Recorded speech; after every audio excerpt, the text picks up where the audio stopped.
आज का topic start करते हैं और आज हम एक फ्रेज़ या फिर एक मुहावरे के साथ स्टार्ट करेंगे और साथ साथ हम थोड़ी बहुत इंग्लिश पर भी ध्यान देंगे अपनी। ठीक है, तो आज का है डूबते को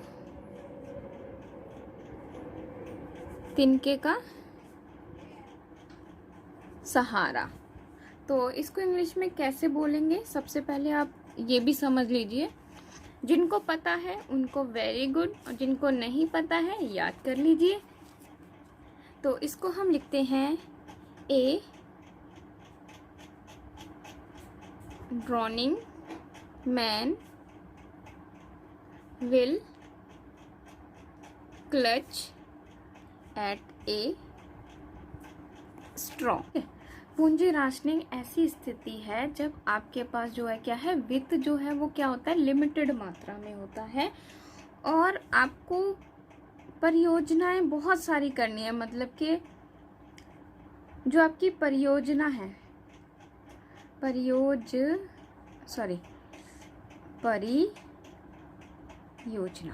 ठीक है, आपको जो परियोजना है वो क्या है, बहुत सारी है।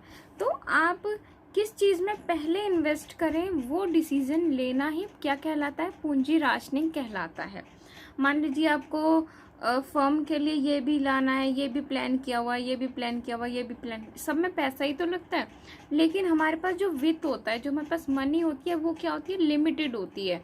तो पूंजी को हम किस किस तरीके से लगाएं और किस परियोजना में पहले लगाएं, उसी के ही मैनेजमेंट को, उसी के ही तौर तरीके को करने को ही हम क्या कहते हैं, पूंजी राशनिंग कर रहे हैं। कि हम राशनिंग कर रहे हैं, जैसे हम घरों में क्या करते हैं, कई फैमिलीज में जो मिडिल क्लास फैमिलीज हैं या जो और भी नीचे हैं, लोअर क्लास फैमिली है, वो क्या करती है, वो राशनिंग करती है हर महीने की। क्या?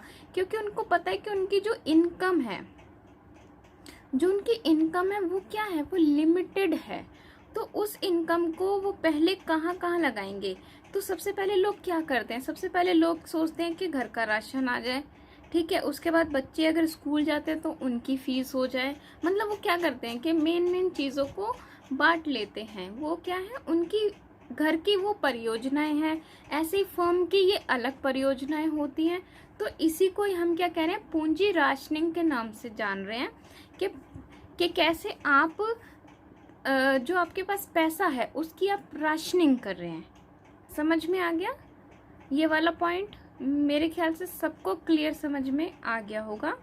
तो आगे बढ़ते हैं, एक बार और इस वीडियो को आप देख लेना ताकि ये आपको और क्लियर हो जाए। ठीक है, तो अब हम आगे देखते हैं कि मान लीजिए, चलिए एक हम एग्जाम्पल ले लेते हैं जो बुक में ही दिया हुआ है, आपको और क्लियर हो जाएगा, ज़्यादा इधर उधर जाने की जरूरत नहीं है।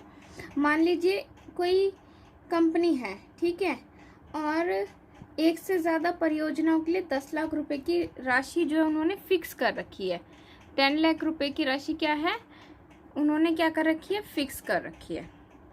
ठीक है, तो जो भी पूंजी हम लगाएंगे किसी परियोजना में, वो हमारी क्या है, वो आंतरिक पूंजी है। क्योंकि हमने ये एक बड़ा अमाउंट या उसमें कितना लगेगा, एस्टिमेट अमाउंट हमने क्या करा कि उस परियोजना के लिए हमने सोच लिया कि हमें ये इतना इसमें लगाना ही होगा आगे चल के। ठीक है, तो उसी को हम क्या कह रहे हैं, पूंजी राशनिंग कहते हैं। तो अब हम नेक्स्ट पॉइंट समझते हैं।